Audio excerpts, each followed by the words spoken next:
You may be aware that there are two main versions of Sanchin in the Goju-Ryu lineage.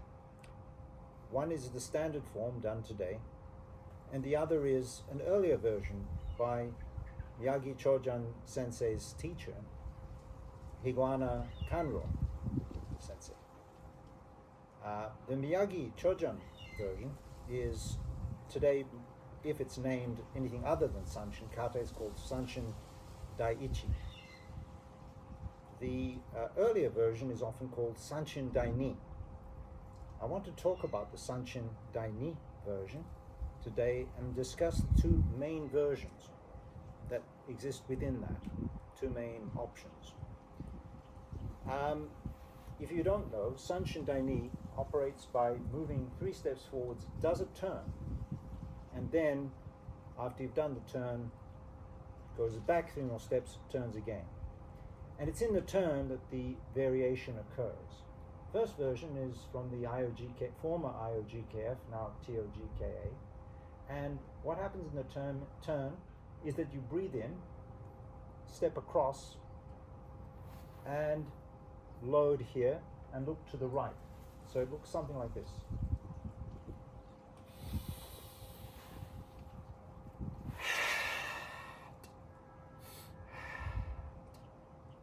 The second version is from the Jundakan, and it looks the other way, to the left.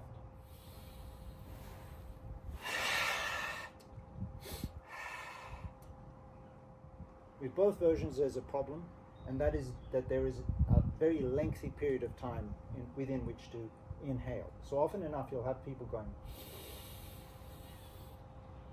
holding the breath, or drawing the breath out for the whole movement, something like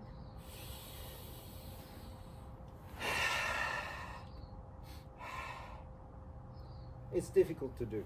Anyway, those are the two main versions. I don't do either version.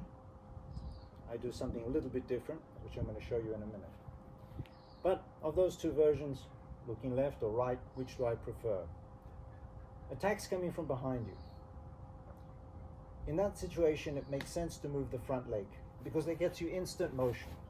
The back, nothing happens until you've crossed the midline, and then you've got motion. So if you want to get away from something instantly, that leg must move. Okay. Second thing is, yes, it's wise to step crossway because you can't go over there. You can go that way and turn. It makes sense. The third thing is, you want to see what's happening. See what you're dealing with.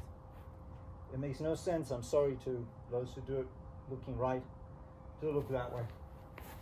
It just doesn't make any sense at all. Apologies if it offends you. So I think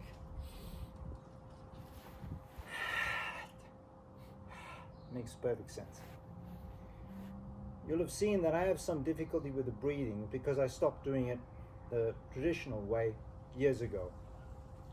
I'm instead inspired both by Tensho and by my study of the Chinese martial arts.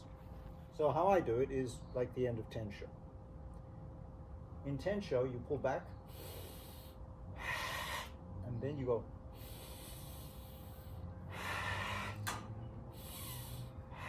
So you'll notice, there's a breathe in, a breathe out, and then this sequence begins. I use the same logic. We need more breath, so. And then I step and breathe in.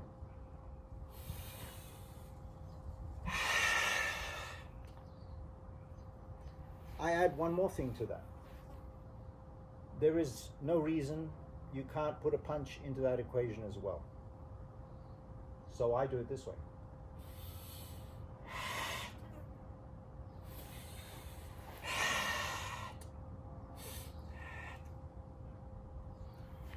Why do I like that?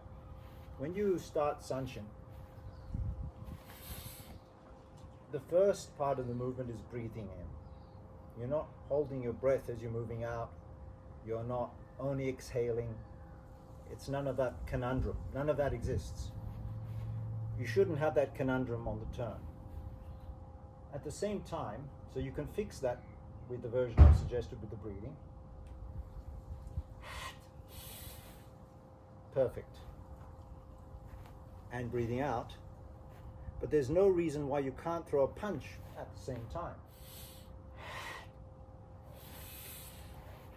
And use your hip. Use everything coordinated as one movement so that you're gaining something from the practice of a variation and not just doing something with a turn for the hell of it.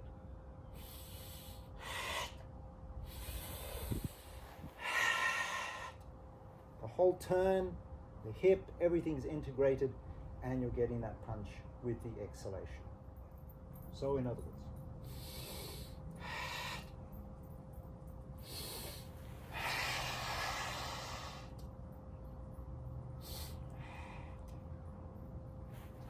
that's how I do Sanchin Dai Ni.